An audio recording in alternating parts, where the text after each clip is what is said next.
종말은 반드시 옵니다.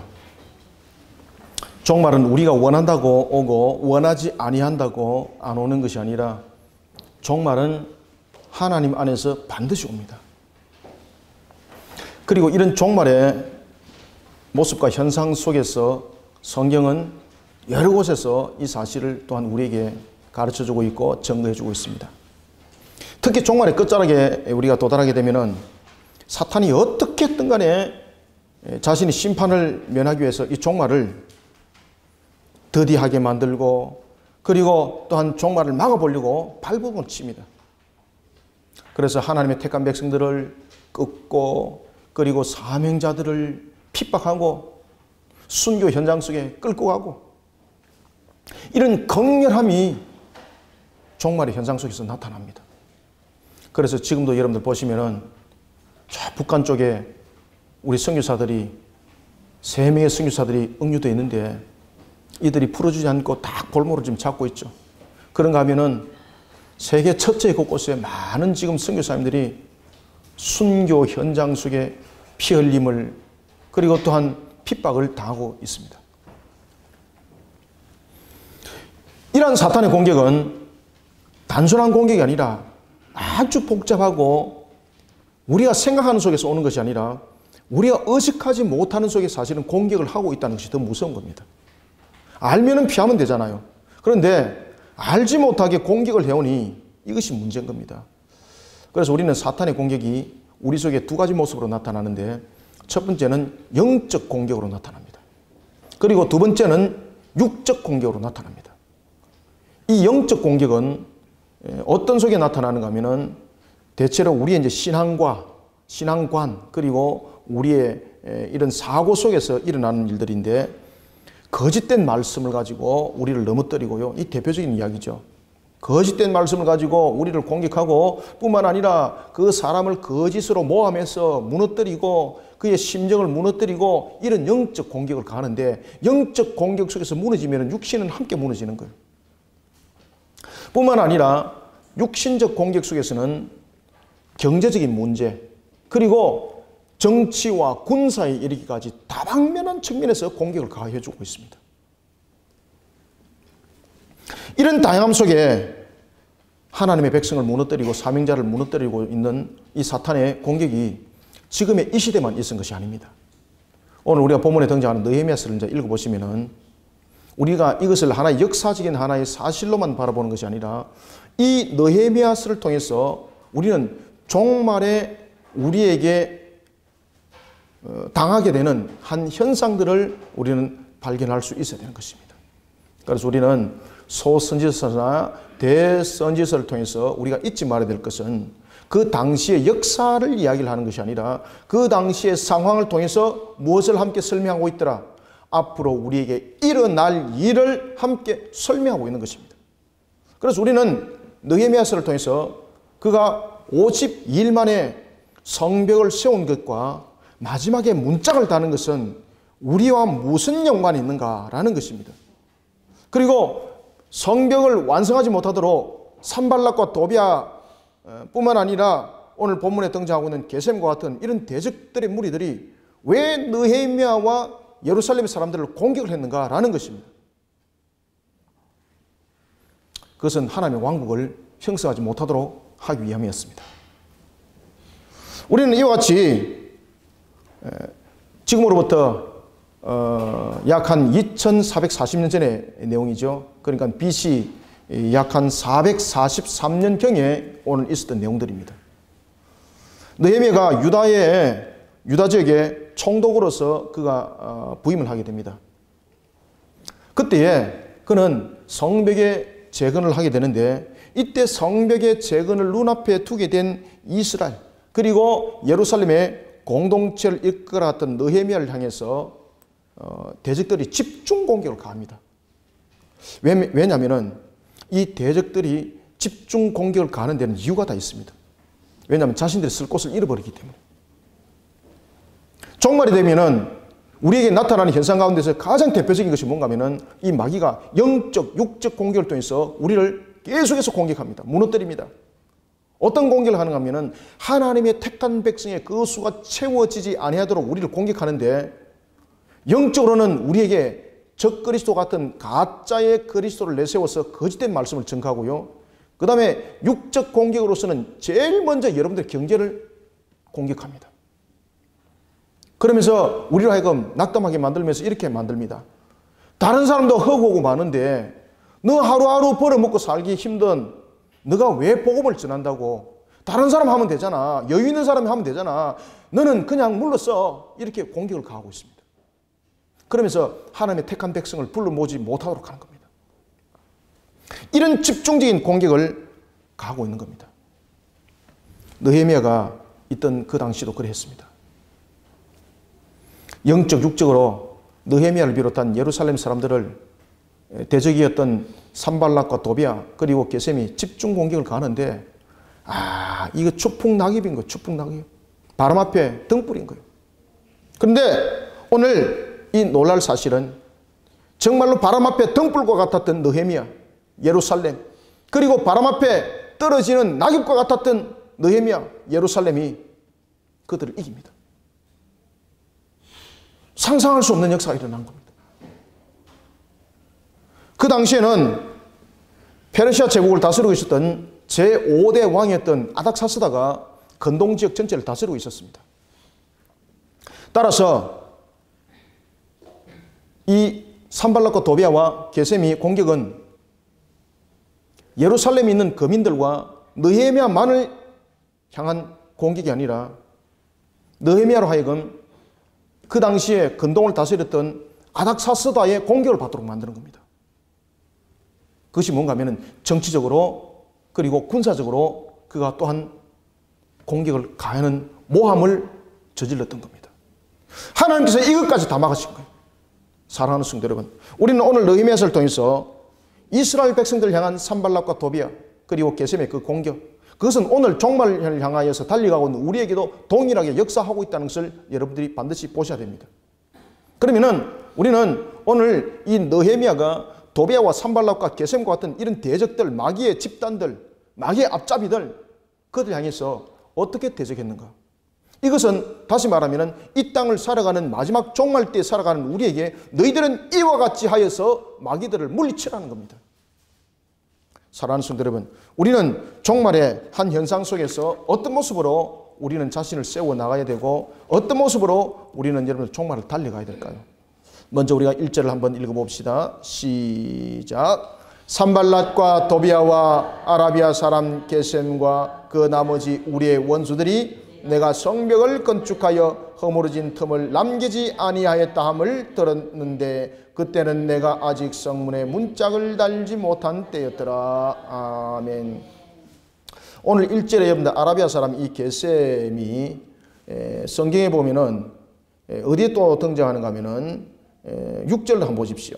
6절에 보면은 이 글에 이르기를 이방 중에도 소문이 있고 가스무도 말하기를 증인이 되는 거죠. 가스무. 이 가스무가 이 게셈의 아람의 이름, 그 아라비아 표현법으로서 가스무라 이렇게 역사학자들은 이야기를 하고 있습니다. 자, 오늘 우리는 이와 같이 산발락과 도비야와 그리고 우리가 게셈이라는 이 대적의 무리들을 통해서 여러분들이 깨달아야 될 것은요, 그들이 공격은 정말로 집요했고 그들의 공격은 가히 느헤미야와 예루살렘 사람들이 감당할 수 없는 공격이었습니다. 그러면 무너지는 것밖에 더 있겠습니까? 마귀는 우리를 공격할 때에 이미 우리 약점을 다 알고 여러분들 공격합니다. 그러니 알고 공격하는 자에게 우리가 당할 재간이 있습니까? 그런데 오늘 본문에 보면은 느헤미야가 이깁니다. 어떻게 해서 느헤미야가 이 공격들을 여러분들 물리치는 거 아십니까? 이것이 종말 때에 우리 속에 나타나야 될 신앙의 자세입니다. 그래서 우리는 종말 때에 어떤 모습으로 달려가야 되는가? 먼저 첫 번째로 1절부터 4절을 통해서 마귀가 우리를 무너뜨리기 위해서 세속과, 그러니까 산발락과 도비야와 게셈과 같은 이런 세속의 세력들과 결탁을 해가지고 우리를 집중적으로 공격을 가할 때도 우리를 집중적으로 우리를 향해서 공격을 가해 올지라도 언제나 우리는 하나님을 향한 동일한 신앙으로 빈틈을 허락하지 아니하는 가운데 이 모든 것들을 물리쳐 나가고 이기는 종말의 성도들이 되시길 바랍니다. 우리는 종말을 그렇게 달려가야 됩니다. 지금 제가 왜 이 말씀을 드리는가 하면 하나님을 향한 동일한 신앙의 자세를 흔들리지 않도록 굳건하게 지켜나가라 이 말입니다. 신앙에는 여러분들 겉모습이 없습니다. 신앙에는 액세서리가 없습니다. 신앙은 오직 예수 그리스도를 믿는 믿음 속에 우리의 구원입니다. 그런데 이런 세속과 결탁한 이 무리들은 집요하게 우리를 향해서 공격을 가할 때에 느헤미야를 향해서 예루살렘을 향해서 공격을 가했던 산발락과 도비아와 게셈도 동일했습니다만 다양한 측면에서 그들을 공격을 가하고 있습니다. 그때에 우리의 신앙들이 겉모습이 헛금방이 들었다든지 우리의 모습들이 엉뚱한 쪽으로 기울어져 있으면요 그 공격에 100% 넘어가게 되어 있습니다. 그래서 신앙은 항상 원론적이어야 합니다. 신앙은 겉멋이 없어야 합니다. 신앙은 진솔해야 되는 것입니다. 신앙은 진정해야 되는 것입니다. 그래서 하나님을 향한 동일한 신앙, 아시겠습니까? 하나님을 향한 동일한 신앙의 자세로 빈틈을 허락하지 않아야 됩니다. 그런데 하나님을 향한 이 진솔한 신앙, 정말로 하나님을 향한 우리의 신앙들이 빈틈이 생기게 되면요 여기서 그들의 집중적인 공격에 무너지게 되어 있는 겁니다. 여러분, 예루살렘 성벽의 완공은 단순한 공사가 아니었습니다. 무너진 예루살렘의 성벽의 완공은 종교적으로, 정치적으로, 군사적으로 아주 중요한 그런 공사였습니다. 하나님과의 관계를 회복하는 측면에서 신앙의 기억을 담고 있었던 이런 예루살렘 성벽 준공은요 행정적인 측면에도 매우 중요했습니다. 왜냐하면 그 당시에 이 근동을 페르시아 제국이 다 다스리고 있었거든요. 페르시아 제국이 다스리고 있으면서 이 연방 체계 속에서 그 당시에 지배를 당했던 나라들이 자신들의 경계를 성읍을 가지고 성벽을 가지고 나름대로의 자치구를 형성을 하고 있었습니다. 자치구를. 그러니까 성벽이 없다는 것, 다시 말하면 성이 없다는 것은 자치구가 없다는 이야기입니다. 그러면은 옆에 있는 권력과 세력을 가지고 있는 그런 자치구의 다스림을 받게 되어 있었습니다. 따라서 예루살렘 성벽이 무너졌다는 것은 다시 말하면 자신이 스스로의 자치할 수 있는 자치구가 없다라는 이야기입니다. 그러니 성벽을 완공하는 것은 매우 중요한 것입니다. 신앙적인 측면에서 하나님과 관계 회복이었고, 그리고 또한 신앙적인 측면에서는 이방들과 우상 숭배자들과 단교한다라는 그러한 신앙의 결단을 가지고 있었고, 그리고 행정적인 측면에서는 무엇을 가지고 있었더라? 자치구에 대한 독립을 형성하고 있었더라. 그러니 성벽이 얼마큼 중요하겠습니까? 따라서 예루살렘의 성벽을 재건하는 일에 느헤미야가 목숨을 걸었던 겁니다. 반면에 도비아와 산발랏 그리고 게셈이 볼 때는 이 성벽을 세워지게 되면은 자신들에게 두 가지의 큰 영향력에 대해서 그들은 잃어버리는 것을 당하는데, 첫 번째는 종교와 신앙적인 측면에서 영향력을 잃어버리는 겁니다. 그 당시에 자신들이 가지고 있던 이런 사마리아 족속들의 종교들이 예루살렘을 지배하지 못하게 되는 겁니다. 그리고 두 번째는 성벽을 쌓게 되면 자치구의 형성이 이루어지기 때문에 사마리아를 중심으로 다스려 나갔던 산발락과 도비아와 게셈의 그 다스림의 경계가 좁아지는 겁니다. 그러니 산발락과 도비아와 게셈이 이 성벽을 완공하고자 하는 느헤미야를 향해서 집중적으로 공격을 가할 수밖에 없었던 거예요. 이런 모습,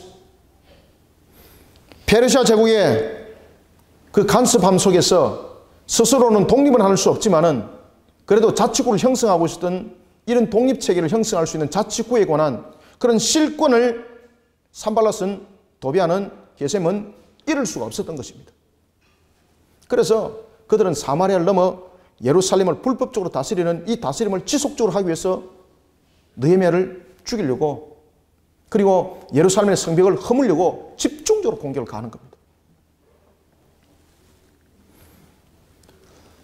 심지어 그들은 예루살렘 성벽을 정치적으로, 군사적으로, 실질적 행정구역으로 자신들이 잡기 위해서 느헤미야서 4장 2절에 보면은요, 산발랏을 비롯한 대적들이 사마리아 군사를 이끌고 갑니다. 사마리아 군대를 이끌고 가지고 예루살렘 성벽을 쌓는 그곳을 향해서 말하기를 너희들은 이것을 속히 허물질 않으면은 페르시아 왕을 향한 반역을 일삼는 것으로 여기고 너희들을 가만두지 않겠다. 그런데 그런 위협에 사람들은 동요를 할 수밖에 없었습니다. 얼마나 불안하겠어, 그죠? 여러분들이 자신이 잘 살고 있는 집을 집주인이 팔았습니다. 이사 갈 곳이 없습니다. 얼마나 여러분들 불안해요, 그죠? 얼마나 불안해요. 심지어 여러분들 하물며 그건데 이 예루살렘에 그들이 공격을 지금 가하려고 지금 대적들이 앞에 도살하고 있는데 얼마나 여러분 불안하겠어요. 그런데 이 불안하고 동요를 일으키기 충분한 이 상황을 느헤미야가 잠재워버립니다. 이 느헤미야는 군사력으로 그들 잠재울 수가 없었습니다. 왜냐하면 그 당시에 이 근동을 다스리는 페르시아 제국이 금지한 법이 하나가 있었는데, 군사법이 있었는데, 그건 뭔가 하면은 자체적으로 정규군을 둘 수 없도록 했습니다. 그런데 방어할 수 있는 수비의 군사는 두는데 적들과 싸워서 이길 만한 그런 정규군은 페르시아 제국이 허락지 안 했습니다. 그러니 마병과 병거와 같은 그런 큰 군대들을 이끌어가는 그런 무기들은 없었고요. 방어할 정도의 수준들, 그 무기 가지고 자치구들은 자신들의 자치를 지켜나갔었습니다. 그런데 이 느헤미야는요, 그런 스스로를 지킬 만한, 그런 자신들을 스스로 지킬 만한 그런 수비대도 없었습니다.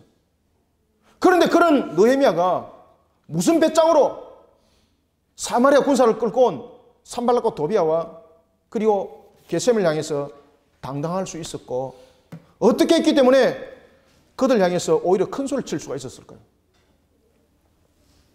바로 신앙의 빈틈을 안 줬기 때문입니다.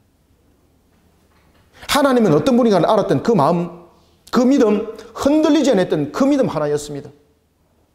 만군의 여호와 하나님, 천군 천사를 동원하시는 하나님, 그 하나님이 우리를 도우신다는 거죠. 이 신앙 하나로 여러분들요, 이스라엘 백성들을, 예루살렘에 있는 거민들을 하나로 딱 묶어버리는 거예요. 그러니까 도비아와 산발락, 게셈이 밖에서 군사를 이끌고 왔던 그들이 오히려 당황하는 겁니다. 아니 뭐 이런 것들이 다 있어. 우리가 지금 밖에서 치고 들어가려고 하고 있는데 이것들이 오히려 더 담대하고 있고 우리에게 오히려 더 당당하게 맞서고 있으니 저놈들이 무슨 무기가 있는가? 여러분, 느헤미야는요, 다른 것들로 그들과 대적하지 않았습니다. 왜? 그들과 대적할 만한 무기도 없었습니다. 그들과 대적할 만한 군사도 없었습니다. 느헤미야는 예루살렘의 거민들을요, 하나님을 향한 신앙으로, 하나님을 향한 근본의 신앙으로 그들을 딱 붙들어 버립니다. 그러니요, 예루살렘 거민들이요, 무섭게 변하는 겁니다.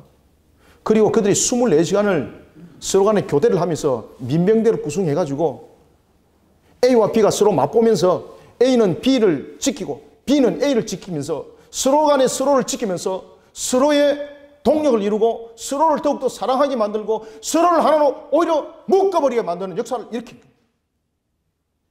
그러니까 10명이 1000명을 대적할 수 있는 거예요. 그리고 또한 교대를 나누어서 매일매일 성벽 공사를 합니다. 성벽 공사를 하고 난 다음에 쉬는 사람들은 서로 간에 경계를 쓰고 경계를 쓰면서 쉬고 또다시 공사를 하면서 또 서로 간에 교대를 하고 이러면서 24시간을 공사를 하는 겁니다. 이러면서 24시간을 그 성벽을 지키는 겁니다. 그러니까 도비아와 산발락과 게셈이 깜짝 놀라는 거예요. 자신들이 상상하지 못한 것이었거든요. 누가 그런 지혜를 줬을까요? 하나님. 누가 그런 능력을 줬을까요? 하나님이. 누가 그렇게 하도록 만드셨을까요? 하나님이. 아시겠습니까? 느헤미야가 이것을 알았던 거예요. 느헤미야는 자신을 비롯한 모든 사람들이 동력을 이룹니다. 그리고 24시간 교대하면서 서로가 서로를 지키는 동력을 이룹니다. 그러다 보니까 어느덧 무너진 성벽이 보군이 되어버린 겁니다. 깜짝 놀란 역사가 일어난 겁니다. 이제 성경은 말합니다. 이제 남은 것은 성문의 문짝만을 닫는 것이 남았다고 말입니다. 산발락과 도비아가 얼마나 다급했는지 모릅니다. 그러니 이들은 느헤미야를 죽이기 위해서 최후의 이제 수단을 쓰는 겁니다. 자, 여러분들 우리가 2절을 한번 읽어봅시다. 2절부터, 자, 2절을 먼저 한번 읽겠습니다. 시작. 산발락과 게셈이 내게 사람을 보내어 이르기를 오라 우리가 오노 평지 한 촌에서 서로 만나자 하니 실상은 누구를 나를 해하고자 함이었더라. 아멘. 아시겠습니까? 만나자. 떡 주려고 만나자.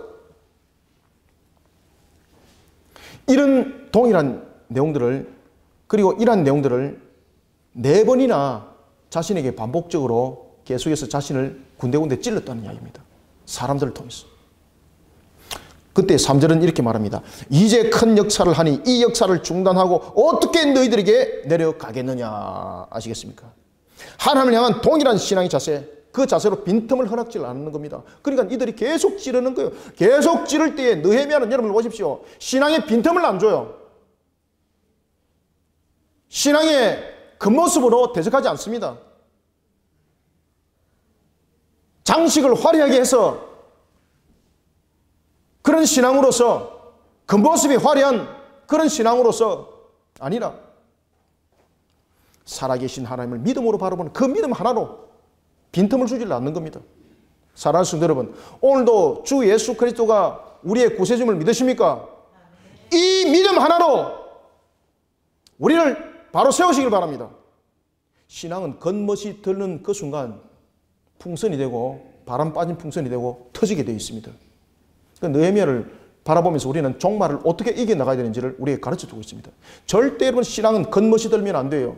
신앙이 겉멋을 들게 되면요 세속화를 따르게 돼 있고 오늘 도비아와 산발랏이 너 나와 함께 오노 평지에서 만나자 그러면 가게 돼 있어요. 절대 신앙은 여러분 겉멋이 들면 안 돼요. 언제나 동일한 신앙의 자세로서 빈틈을 주지 아니하는 종말의 성도들이 되시길 바랍니다. 그러면서 도비아와 산발랏이 4번이나 그렇게 자기에게 찔렀는데 느헤미야는 어떻게 했다고요? 나는 4번이나 똑같이 이렇게 대답했다. 어떻게 대답했다고요? 어떻게 대답했다고 성경 말하고 있습니까? 3절을 한번 읽어보겠습니다. 시작. 내가 곧 그들에게 사자들을 보내어 이르기를 내가 이제 큰 역사를 하니 내려가지 못하겠노라. 어찌하여 역사를 중단하게 하고 너희에게로 내려가겠느냐 하매. 아멘. 아시겠습니까? 흔들리지 않았습니다. 여러분, 우리가 하나님의 나라의 일을 하다 보면은 뿐만 아니라 세상 속에서 일을 하다 보면은 처음에는 불가능하게 보였던 것들이 가능하게 나타나고 그리고 그 일이 마무리 단계에 접어들 때 보면은요, 야, 이 정도 했으면 됐어라는 풋풋함이 있습니다. 그때 마귀는 그 틈을 털고 여러분들을 공격하게 되어 있습니다. 야, 이 정도면 됐어. 사람들이 나를 이제 알아볼 거야. 내가 어떤 사람인지. 마귀가 그 틈은 100% 뚫고 들어옵니다. 이 정도면 되어서가 아니라 끝까지 동일한 자세를 잃지 않길 바랍니다. 언제까지? 주님이 오시는 그날까지 말입니다. 그래서 여러분들이 어떤 사업을 할 때도 여러분들이 어떤 생업을 할 때도 이야 이제 뭐가 됐어. 물론 되었죠. 그러나 여러분들이 이제는 내가 뭔가 되었어 라고 할 때에 우리 속에는 교만이 착되게 되어 있습니다. 그래서 우리는 항상 하나님이 이렇게 나를 통해서 일하여 주셨기에 지금의 내가 있구나. 이 신앙의 자세를 잃지 않아야 되는 것입니다. 그럴 때 무너지질 않는 거예요. 이 정도 했으니 이제 사람들이 나를 알아볼 거야. 무너진다니까요. 도비아와 산발랏이 그것을 알고 계속해서 4번 공격하는 거예요. 그런데 느헤미야는 말합니다. 동일하게 말합니다. 내가 어찌 이 큰 역사를 두고 너에게 내려가겠느냐. 여러분, 악의 세력은 종말의 끝자락까지 이런 기회를 놓치지 않습니다. 경제적인 물질의 문제, 그리고 단 힘을 통해서 권세를 통해서 연합을 이루어서 여러분들을 무너뜨리려고 그 틈을 시시텀텀 노리고 있습니다. 이때에 우리의 모습들은 어떻게 되는가? 이만하면 됐어가 아니라 자신이 이룬 것을 보는 것이 아니라 지금까지 해왔던 하나님의 역사를 바라보고 하나님을 향한 믿음의 자세가 흔들림 없이 바로 서는 성도들이 되시길 바랍니다. 그래서 절대 신앙은 겉멋이 들면 안 돼요. 신앙의 액세서리는 얹히면 안 돼요. 내 자랑의 액세서리 걷어내시길 바랍니다. 내 겉멋의 액세서리 걷어내시길 바랍니다. 내가 잘하는 달란트의 겉멋 걷어내시길 바랍니다. 어떤 분들이 찬양대를 세웠는데 어떤 분들이 찬양대가 하나님을 향한 찬양이 아니라 의상이 얼마나 화려한지만 사람들이 집중이 그 의상에만 가는 거 의상에만. 여러분들 찬양대가 왜 찬양대에 복을 입습니까? 나의 그 모습을 감추는 거지 않습니까? 그리고 내 모습이 오직 우리가 하나님을 향하여서 성도들을 대표하여서 찬양과 경배를 올려드리는 거지 않습니까? 그 찬양대 옷이 왜 그렇게 화려하게 되어야 될 이유가 뭐가 있습니까? 그런 신앙의 겉멋을 드리니까 상처받고 무너지는 거예요, 여러분들요. 종말의 끝이 보입니다. 신앙이 흔들리면 모든 거 잃습니다. 산발락과 도비와 같은 악한 무리들처럼 예수 밖의 구원을 말하는 자들, 그 소리에 또한 자신이 예수라는 거짓된 소리에 이끌려 오늘 본문에 줬던 이 말씀처럼 오노 평지와 같은 그런 곳에 들어가는 자는 다시는 돌아오지 못할 마귀의 강을 걷는다는 것을 여러분이 반드시 기억하시기 바랍니다. 영적 분별력을 가지시길 바랍니다. 느헤미야가 도베와 산발랏을 어떻게 이겼다고요? 그들을 무기로 이겼다고요? 천만에 여러분들요. 그 공동체를 하나로 묶었어요. 하나로 묶었어요. 빈틈이 안 생긴 거예요. 그러니까 도베와 산발랏이 깜짝 놀라는 거예요. 뚫고 들어갈 틈이 없는 거예요. 성벽보다도 더 강한 것이 여러분들 우리가 주님을 향한 믿음이에요. 주님을 향한 믿음의 그 근본과 그 근원이 무너지면은 끝장난 겁니다.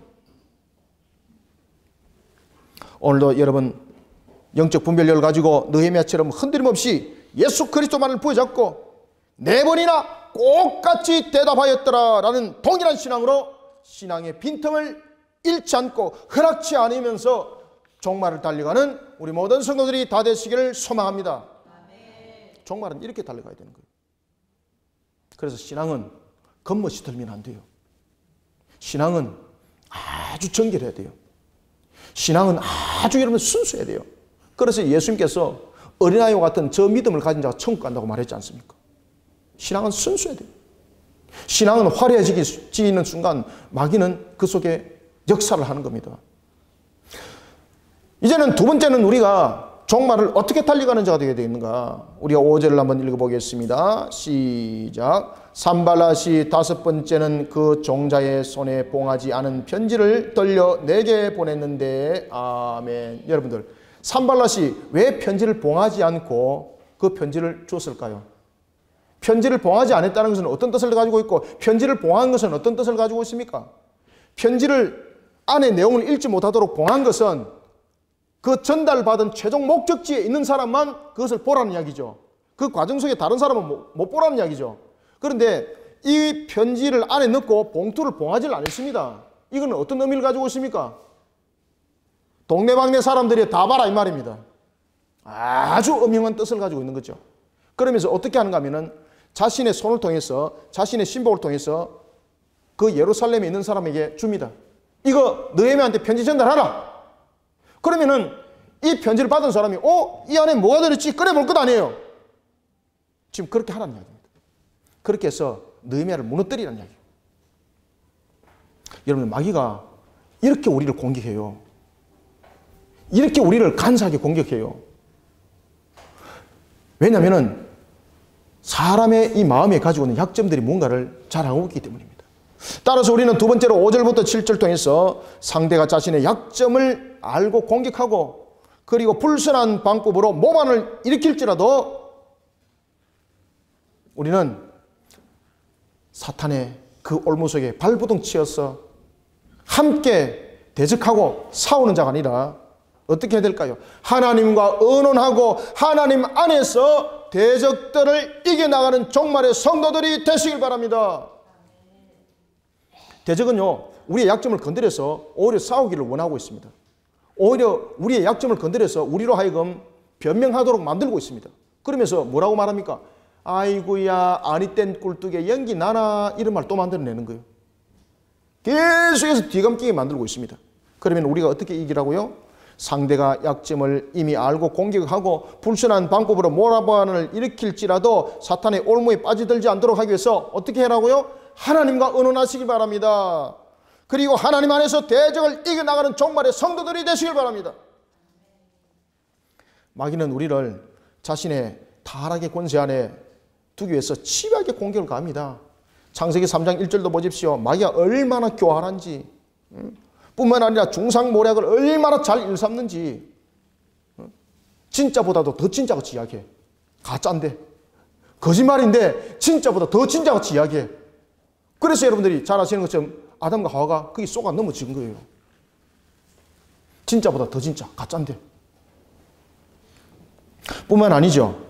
누가복음 8장 29절에 보면은 귀신 들리게 만들어가지고 사람을 광야에 끌고 가지고요. 얼마나 사람을 깨 만드는지 모릅니다.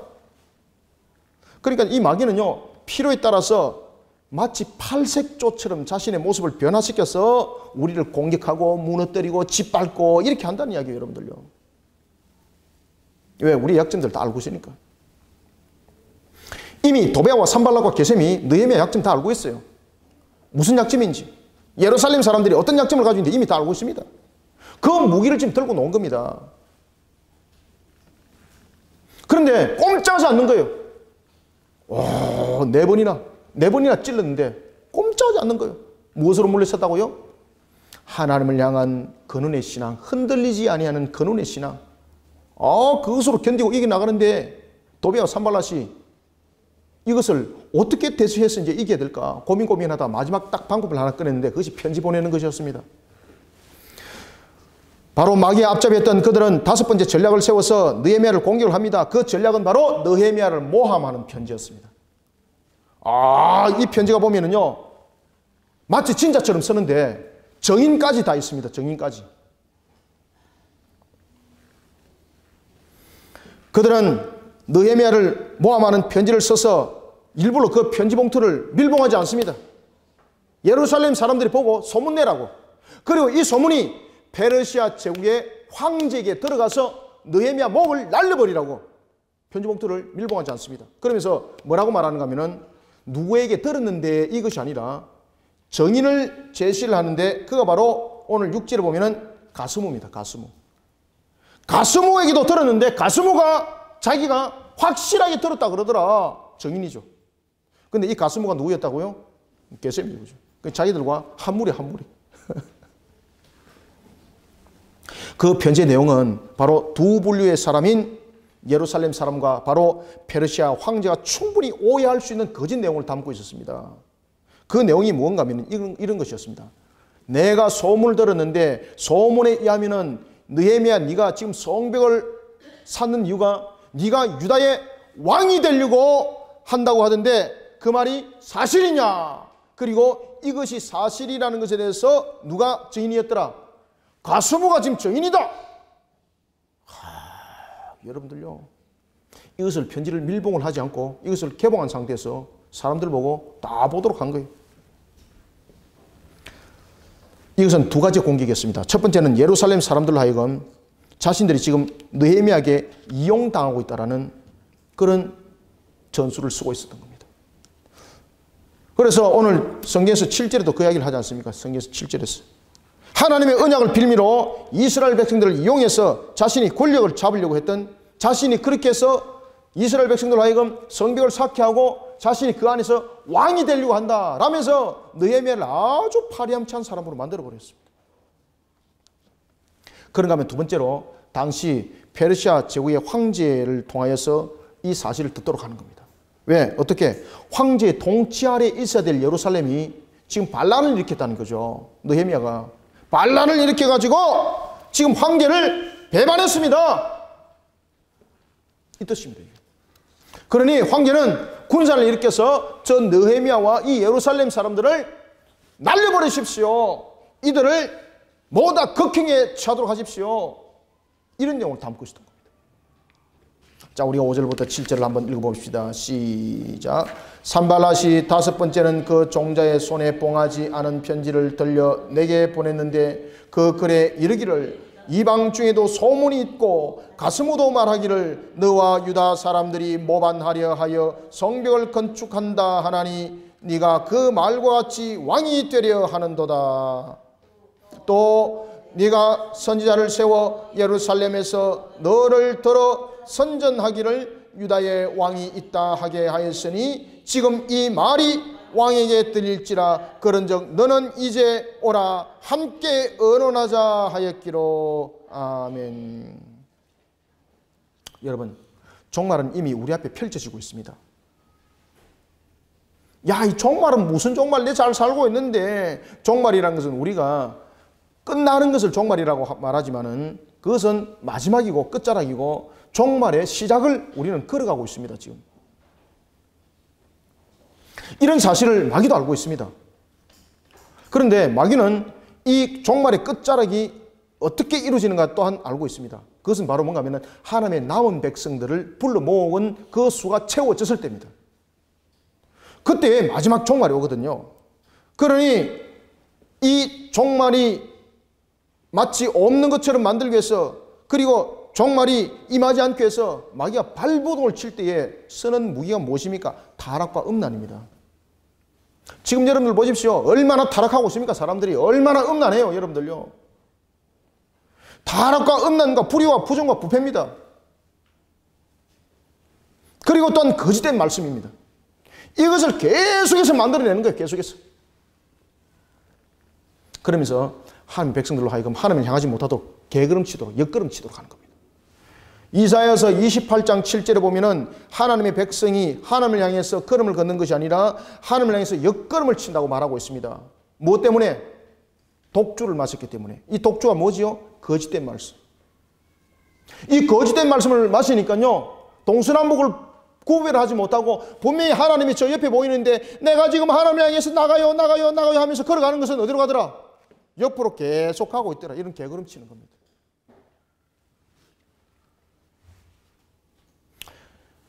택한 백성의 수가 채워지는 것을 그래서 그는 막는 겁니다. 여러분, 마귀와 그 무리들은 저와 여러분들의 약점을 이미 꿰뚫고 있습니다. 그런데 두려워할 것이 아닙니다. 느헤미야도 이미 자신의 약점이 드러난 것 다 알고 있었습니다. 그런데 두려워하지 않았습니다. 어디에서 문제를 해결했습니까? 하나님 안에서 했다니까요. 하나님 안에서. 하나님 안에서 뿐만 아니라 그가 모든 것을 하나님과 의논하면서 그 문제들을 해결해 나갑니다.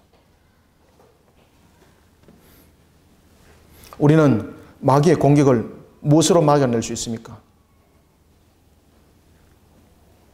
심지어 마귀는 이렇게 말합니다. 내가 너 이제 약점을 잡았다. 너는 오라. 우리와 함께 의논하자.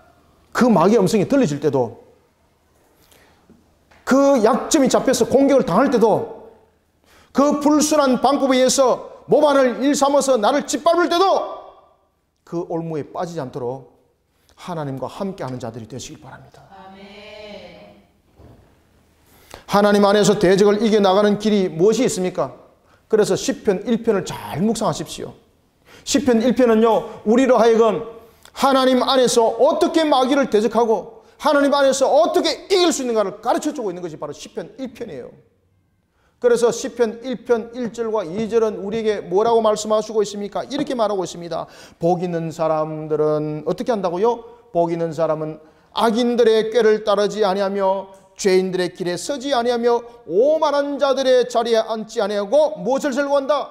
오직 여호와의 율법을 즐거워하여 그의 율법을 주야로 묵상하는 도다. 아멘. 하나님 안에서, 하나님 안에서, 하나님 안에서, 하나님과 함께. 아시겠습니까? 오직 주의 율법을 묵상한다는 것은 그 말씀을 지켜나가는 거라는 거죠. 그러니까 그렇게 하나님과 함께 하는 거예요. 그렇게 해서 자신의 약점을 알고 있는 마귀를 물리친다는 겁니다. 그리고 그런 마귀를 여러분들이 물리치는 성도들이 되시길 바랍니다. 하나님의 말씀을 믿음의 가슴으로 안고, 그리고 하나님의 말씀을 자신의 삶에 녹여야 합니다. 그리하여서 하나님께서 일으켜 세워주시는 무릎이 되기를 소망합니다. 그리고 하나님 안에서 대적을 이겨나가는 종말의 성도들이 되시기를 축원합니다. 그 다음에는 우리가 세 번째, 우리가 종말을 어떻게 달려나가야 되는가? 종말을 어떻게 달려나가는가? 여러분들, 저는 개인적으로 달리기를 참 못합니다. 제가 만약에 달리기를 잘했으면 제가 야구를 했을 겁니다. 굉장히 제가 어릴 때 야구를 잘했었거든요. 야구부 감독이 저를 스카우트 하려고 경기장에 왔었는데 제가 투타가 굉장히 좋았었습니다. 그래서 이제 야구 선수들하고 이제 테스트를 했었어요. 실질적으로. 그 100m를 뛰었었습니다. 제가 여러분들 하체가 장단지가 여러분들 얼마나 큰지 여러분들요. 씨름 선수, 축구 선수들보다 제가 허벅지 장단지 더 컸었습니다. 그래 애들이 선생님들이 보고 와 이건 제목이야. 그래서 100m를 뛰었습니다. 열심히 뛰었습니다. 야구 감독이 이렇게 말합니다. 하늘 쳐다보면서 다 되는 것이 아니네. 니는 공부나 열심히 해라. 오늘부터 니가 하지 말고 공부 열심히 해라. 그래서 공부 열심히 했습니다. 저는 개인적으로 달리기를 잘 할 줄 몰라요. 그런데 영적 달리기는 주님께서 가르쳐줘서 잘 달려가요. 영적 달리기를 잘 하시길 바랍니다.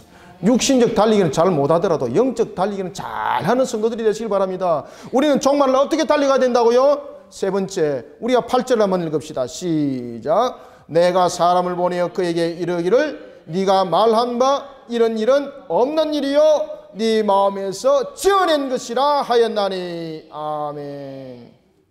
우리는 어떻게 종말을 달려나가야 되는가 하면은 마지막으로 8절부터 9절 통해서 우리에게 말씀하고 있습니다.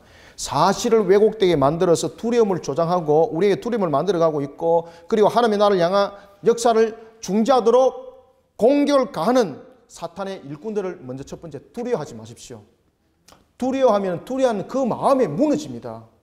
그러면 어떻게 두려워하지 말아야 되는가? 어떻게 해서 우리는 안 두려워할 수 있는가? 방법이 있습니다. 하나님의 손을 붙잡으시길 바랍니다. 사실을 왜곡되게 만들고 두려움을 조장하고 그리고 우리의 모든 일들을 중지하도록 공격을 강하게 우리에게 대시를 할지라도 사탄의 일꾼들을 두려워하지 말아야 될 것은, 그리고 사탄의 그 모습을 두려워하지 말도록 우리는 하나님의 손을 잡고 일어서는 달려가는 종말의 성도들이 되어야 합니다. 하나님의 손을 잡으세요, 여러분들. 하나님 안에서 하나님과 함께뿐만 아니라 하나님 향해서 손을 내밀어서 잡는 자가 되시길 바랍니다. 이 대표적인 두 사람이 느헤미야와 히스기야입니다. 산발랏을 비롯한 대적들은 안팎으로 느헤미야를 공경에 빠뜨립니다. 이쯤 되면 느헤미야는 사면초가 되어야 됩니다. 그리고 대적인 산발랏에게 항복해야 됩니다.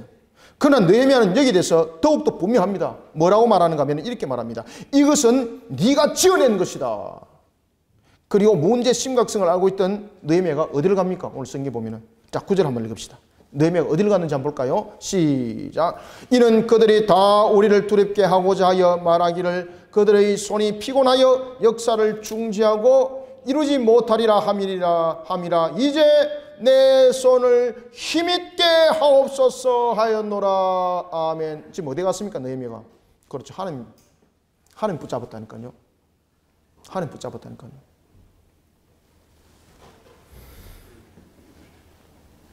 하나님, 내 손을 힘있게 하옵소서.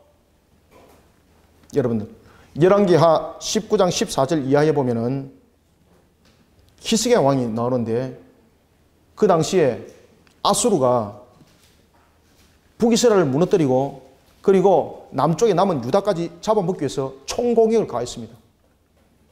다른 땅은 전부 다 잃어버렸어. 예루살렘 하나만 덩그러미 남았습니다. 히스기야가 이 아수르 대군을 감당할 길이 없는 거예요. 심지어 사내림은요, 모욕을 하고 조롱을 하는 편지를 적어가지고 느헤미야처럼, 산발랏과 도비야처럼 똑같이 느헤미야에게 편지를 줬던 것처럼 사내림이 편지를 써가지고 느헤미야에게 보내요. 히스기야에게 보내요. 히스기야가 이 편지를 보고요, 오한이 막 떨리는 거예요. 오한이. 얼마나 그가 두려웠던지요. 얼마나 두려웠던지. 그런데 그가 이 두려움을 어떻게 해결했을까요, 여러분들? 이때 히스기야는 애국과 같은 이방 나라의 원군을 요청하지 않습니다. 사내림의 그 협박 편지를 들고 그는 성경은 말합니다. 여호와 성전으로 갔다고 말입니다. 다른 데 안 가고 여호와 성전으로. 하나님 붙잡은 거예요.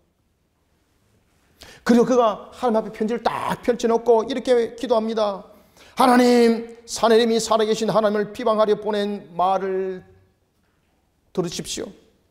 우리 하나님의 원컨대 이제 우리를 그의 손에서 구원하옵소서. 그리하여 천하 만국이 주 여호와 홀로 하나님이신 줄 그들에게 알게 하여 주옵소서. 히스기야가 하나님을 붙들면서 간절히 기도합니다.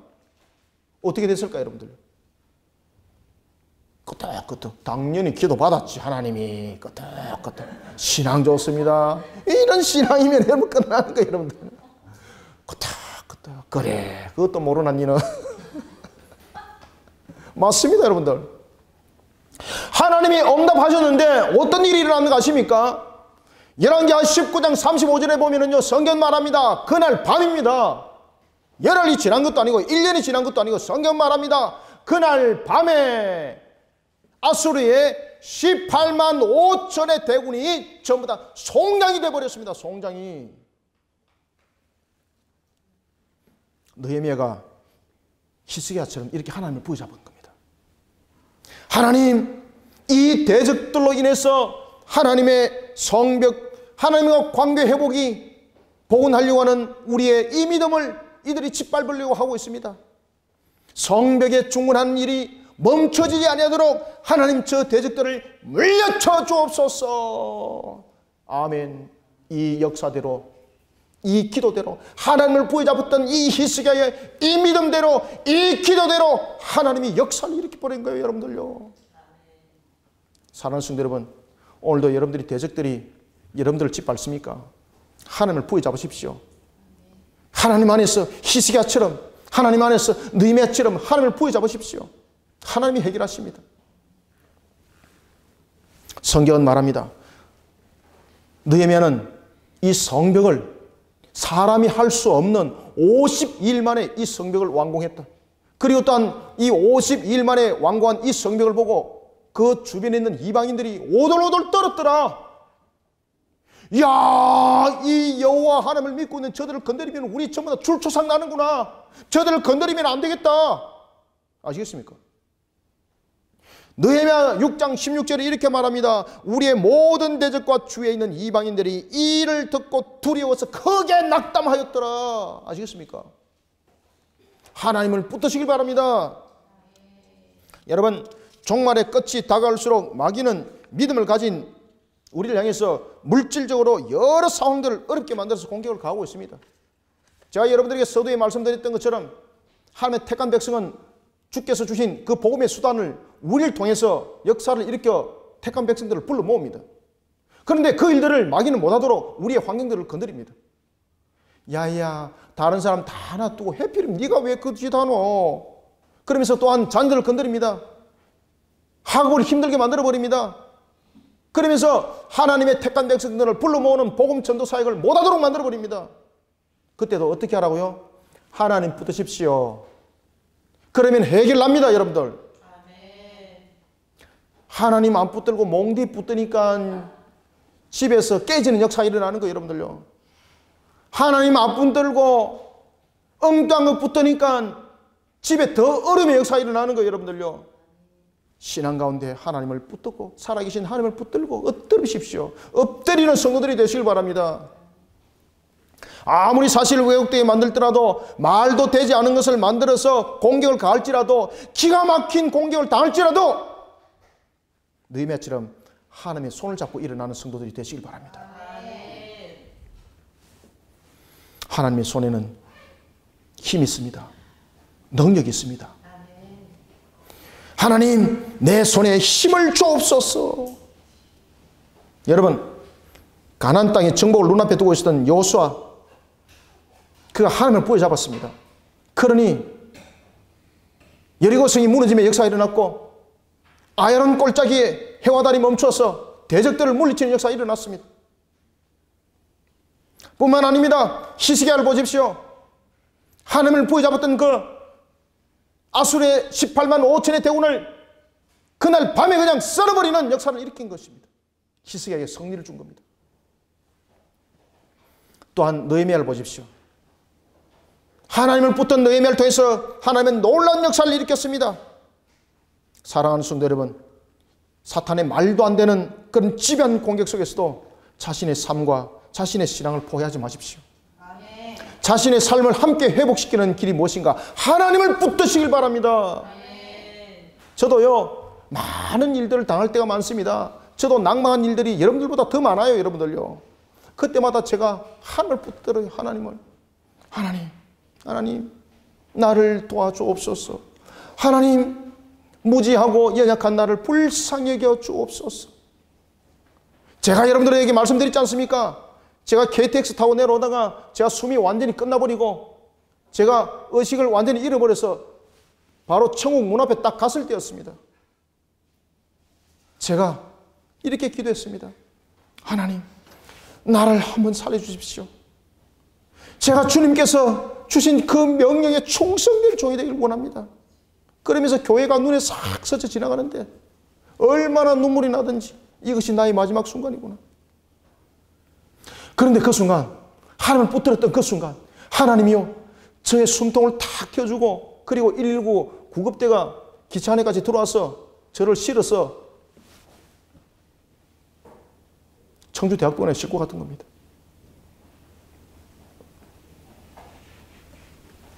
말도 안 되는 그런 공격 속에서도 하나님을 붙드시길 바랍니다. 내가 삶의 위기가 닥치는 그 순간도 신앙을 먼저 붙드시길 바랍니다. 놀랄 사실은요, 하나님께서 내 옆에 의사를 내 옆에 두신 거예요. KTX에 그렇게 많은 의사, 그 좌석 가운데서 제 바로 옆 좌석에 의사가 있었어요. 여러분들 아시겠습니까? 그래서 의사가 저에게 비상조치 다 취하고, 그리고 그 의사가 기차에 그 기관장한테 가가지고 기차 빨리 운행하고 수습시키게 만들고, 그리고 119가 직접 차를 몰고 기차 안으로 다 들어오도록 만들고. 이야, 여러분들요, 하나님께서 그런 역사를 일으키더라고요. 말도 안 되는 그 순간도 하나님을 붙들어 문제 해결하시길 바랍니다. 오늘도 이와 같이 하나님의 손에 붙들려서 종말을 힘있게 달려가는 우리 모든 성도들이 되시기를 주님의 이름으로 축원합니다. 말씀을 맺겠습니다. 자신을 통해 하나님의 뜻을 이루어갈 시점이 점점 가까울수록 마귀는 더욱더 강력하게 역사합니다. 하나님의 뜻을 이루어가는 그 사명을 부여잡은 자들이, 그리고 하나님의 나라를 위해서 꼭 필요한 자들이 주님의 일들을 감당할수록 마귀는 더욱더 우리에게 강력하게 역사합니다. 요한계시록 13장 보십시오.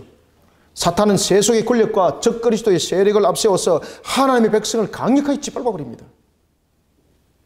심지어 자신에게 복종하지 않으면 짐승의 표를 받지 않은 자는 매매도 할 수 없을 정도로 경제적으로 심각한 타격을 줍니다. 쓸 자리가 없습니다. 마치 자신이 모든 세력을 가진 하나님처럼 행하고 있습니다. 그러나 그때도 성경은 말합니다. 그때도 하나님을 부여잡고 여호와의 신앙으로, 하나님의 근본의 신앙으로 이 모든 것들을 이겨나가는 성도들이 되시길 바랍니다. 우리는 신앙에 있어서, 그리고 살아가는 삶에 있어서 우리는 언제나 그랬습니다. 어제도 그랬고 오늘도 그랬고 살아갈 내일도 그렇습니다. 항상 우리는 완전하지 못해요. 신앙에 있어서도 삶에 있어서도 마찬가지입니다. 성경에 보면은 마귀가 분명히 666입니다. 그들은 스스로를 가리켜서 삼위일체를 모방을 하지만은 성경은 말합니다. 완전수의 66, 완전수의 삼일체가 아니라 666의 삼일체라고. 그들이 아무리 능력을 가해도 그들의 능력은 7이 아니라 6이라고 말하고 있습니다. 완전하지 못하다는 이야기죠. 마귀가 아무리 능력 있게 우리에게 대적하고 아무리 능력 있게 우리를 짓밟아도 그들 또한 불완전이에요. 그러면은 우리도 어제도 불완전했고 지금도 불완전했고 내일도 우리도 불완전한 사람들이에요. 마귀가 우리보다 더 능력이 있어서 우리를 짓밟습니다. 우리를 지배합니다. 그럴 때도 이 불완전한 마귀를 우리가 이길 수 있는 방법이 있습니다. 그것은 완전한 속에서 해결하면 되는 겁니다. 아멘. 완전한 것은 어디에 있습니까?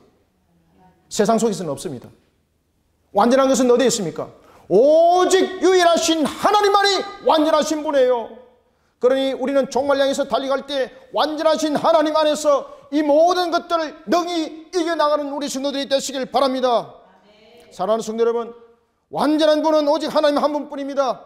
완전하신 하나님 안에서 모든 것들을 해결하고 회복받고, 그리고 종말을 소망 있게 달려가고 종말을 희망 있게 달려가는 우리 모든 성도들이 되시기를 주님의 이름으로 축원합니다.